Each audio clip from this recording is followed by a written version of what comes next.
જય સ્વામિનારાયણ. આજના દર્શન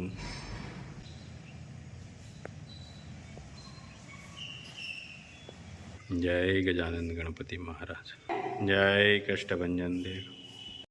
જય સ્વામિનારાયણ. સંસારનું સૌથી મોટું ન્યાયાલય આપણું પોતાનું મન છે, કારણ કે મનને બધી જ ખબર છે કે શું સાચું છે અને શું ખોટું છે. Good morning. જય સ્વામિનારાયણ, જય શ્રી રામ, જય શ્રી કૃષ્ણ, જય માતાજી. ઓમ નમઃ શિવાય. સત્યમે વિજેતા સિદ્ધેશ્વર મહાદેવની જય.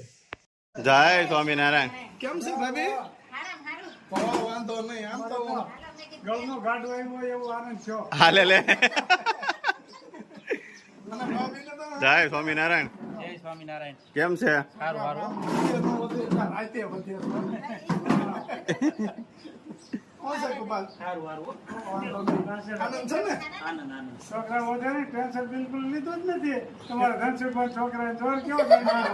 અત્યારના છોકરાઓને શરીર તો આમ મજબૂત જ હો બધાય. મજબૂત પણ તોય આમ આપણે દેશી માણસો કરતા કમાણી હારી કરે છે. જય સ્વામિનારાયણ. ફેફામાં. નાસ્તો કરાવું વાસ્તો. નહીં હો, કાંઈ નહીં. અરે એ માનતા છે. અરુણભાઈ કહેતા હતા એ આપણે નડિયાદનો નાસ્તો. નડિયાદનો નાસ્તો. ને લેબુ હાલતી પી અને 27 વર્ષ ત્યાં ફ્રીજ હાલતું હતું ને 1:30 વાગ્યા પછી અટકી ગયું તો નવું લેવાનું છે. 1:30 વાગ્યા પછી અટકી ગયો. એમાં એવું છે ભાભીના જન્મદિવસ ને ભેટ આપવાની. તું તો 6 મહિને જન્મદિવસ લાવીશો. એ અરુણભાઈ. હા, ભાભીના જન્મદિવસ ઉજવશું તો ભૂખ આવશે, ગોદડા બેસવા પડશે. પટારા ભર્યા છે. હા, 5 સ્પેશિયલ ખાવું ને બીજું શું હતું? હવે ભગવાન નો બેસવા દે. કુદરતની દયા છે. હા. હા ભાઈ. એ ખૂબ સારું છે. પેલા ગવડિયા જો કેટલા રાતની મહેનત ખેતરમાં કરતા. પડ્યા હતા અને મંડળી ઉપાડી ને તો બિચારા ભરી ન અત્યારે મંદળી હાટું રાયડું નાખે ખેડૂત. પછી તો વરસાદે તકલીફમાં મૂક્યા હતી. ભાઈએ કામ કર્યું છે એ કઈ ઓછું કર્યું છે મારી સાંભળે. આપણે એના 10મા ભાગનું કામ નથી કરતા અને એની કરતા તો ફેસિલિટી ભોગવી છે. આવે કે એટલી છે કુદરતની દયા. લોડિયાએ આખા શરીર તોડી અને નાખ્યું. ક્યારેક ભાઈ ચોમાસું છે, ક્યારેક વરસાદના મોજ આવી જાય તો 5 થી વધારે આવી જાય. અને બગડે. અને એ તો મફતમાં આવે છે. રસોઈ મોજ આવે તો નથી નવું ખાતે વરસાદની પછી નથી ખવડાવવું ન પડે. સાચી વાત છે. એક વાર પોરો ખાઈ ગયો તો બોકાવે બોલી જાય. સારું છે, મોજ આવે છે. હા, એમ પાણી વિનાના નથી રહેતા. વરેલો ફૂગાય દુષ્કાળ પછી ફૂકા ન ફૂગે. આ એક ખેડૂતના દીકરાનું જનૂન છે. મેહુલા ભર્યા ભલા. હા ભાઈ. પણ ગળાડું પાણી આવી છે એટલા બધા નહીં. માપે બી સારું. હવે તો માંડવી તણાવવા મળી. હવે તો બધું અરે નુકસાન બહુ થયું છે. એમ તો આજે કઈ એવું જોવા મળ્યું.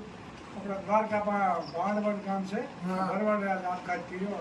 200 વીઘાની માંડવી વાવી છે અને બિચારાને બધી ફેરજી લોન લીધી છે. હાર મેં 38 વર્ષનો આદમી આજ આત્મહત્યા કર્યા. પણ એ આત્મહત્યા કરવા એ આપણો જીવનનો નિર્ણય સાચો નથી. એ ખોટું છે. જીગર રાખો સરદાર વલ્લભભાઈ પટેલ છે. હું ન થાય. કદાચ 5 દુષ્કાળ પડે તો બીવર નહીં કોઈ. ભગવાન ઉપર અને લોન ભરોસો લીધી હોય ને કોઈ કઈ ફાંસી નથી ચડાવતી. એમ કે ભાઈ પોર દેવો ને કે નીકળાય કેમ કહી દે. વાહ ભાઈ વાહ. બીજું બીવર ન હોય. અને ભગવાન ઉપર ભરોસો રાખો. લોન વાળાને ખબર નથી એટલે નહીં દે. બહુ થાય તો બેંકમાં ફોટો અને બાંધશે. હા, એ ભલે ને મૂકી દે તો વધારે ઓળખે આપણને. એને એમ લાગે કે મેનેજર હશે બધાને. ભલે તાઈ ફોટા થઈ ગયા. હા, સ્ટેટ બેંકમાં ગણાય જાય. હા. આપણે તો 20 ફોટા ટીંગાડે છે કામ ઓળખવા માંડ્યા છે આપણે. રોજ વાત જ કરાવી ને કોઈ ઓળખતું નહોતું એ કે.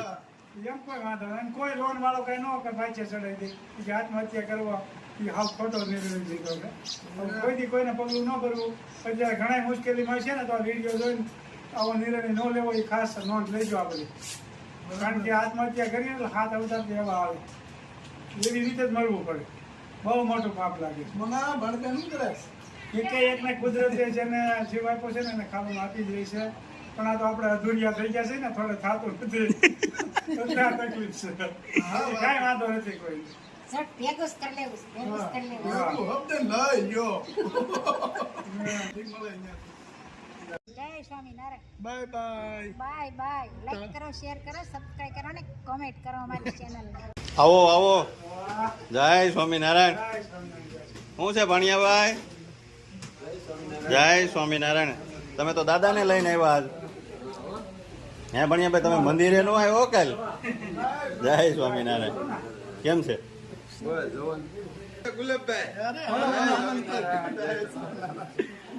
મંદિરે શું કરવાનું છે આજ? જવાનું જ હોય ને. હું આજે અરુણભાઈ નો બર્થડે છે. કુપાલ ફ્રીજ આપે. હા આ રમેશભાઈ ના ભાઈ. જય સ્વામિનારાયણ. અશ્વિનભાઈ ઓમ શાંતિ. શું કરે છે રમેશભાઈ? ફ્રીજ લેવાનું તમારે? શું વાત છે? આપણે ઓલું લઈ લેવું સહેલું. હા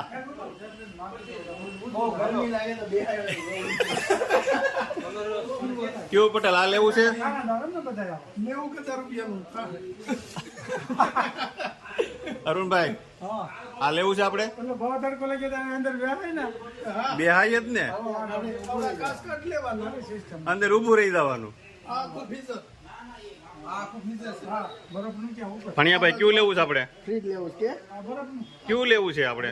આ લેવું છે? આ મોટું લેવું છે કે નાનું લેવું છે? સ્ટોરેજ રહેવાનું જ છે. આપણા શું વાત છે? આ વેવાઈને પૂછો. કેમ કરવું તમારે?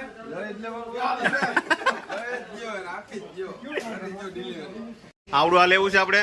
આગ લેવાનો વિચાર છે પણ થોડી જગ્યા ઓછી પડે એમ કહે છે તો પછી બાને બારું મૂકીને સીધો તાપ પડ્યો તો અંદર બેસી જઈએ તો હાલે કે ભાઈ. ખેતરથી આવો ઉનાળામાં ટ્રેક્ટર લઈ એટલે આપણે ટ્રેક્ટર હોતા આમાં બેસી જવાનું. ટ્રેક્ટર એ હેમી જાય. ટ્રેક્ટરે ગરમ થયું હોય ને અરુણભાઈ તો ઠંડુ થઈ જાય. હું લોડિંગ હોય ને તો કેમ લાગે છે અરુણભાઈ? ફ્રીજ નું થઈ ગયું કમ્પ્લેટ. પાછળ એક એસી છે. એસી પછી બીજું શું કરશું? વોશિંગ મશીન તો છે. વોશિંગ મશીન તો ઘેરે છે. હે ઘર ઘંટી છે પણ આપણે એસી નું ફ્રીજ નું અને એક ઓલું મોટું ટીવી લઈ લેવી. જો આમ દેખાય પાછળ થોડીક એવી છે, ઝાઝી નહીં હોય. 2 મણ કપાસ એટલી.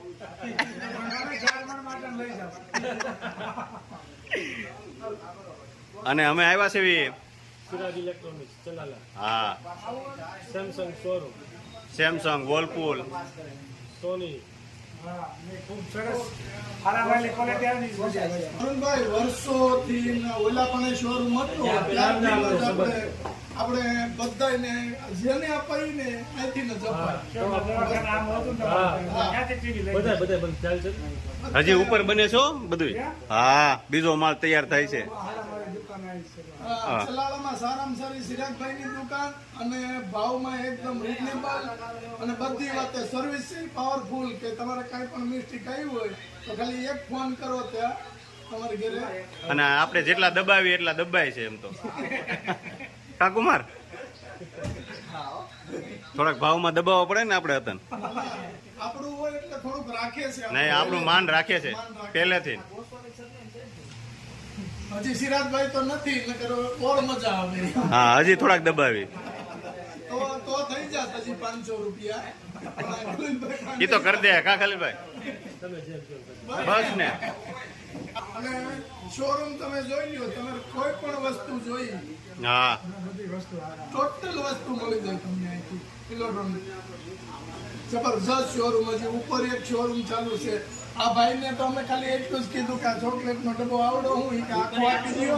ફ્રીજમાં મૂકી દો, એક એક ડબ્બા મૂકી દેવાના શીખે. એના પપ્પાનું કામ એમ છો. ગાંઠિયા બનાવે. 1 નંબર ચલાલાના ગાંઠિયા. કેમ બનાવે? ઉપર બનાવે તમારે વણેલા ગાંઠિયા, અને જલેબી. પાપડી, જલેબી, બધું એકદમ પરફેક્ટ.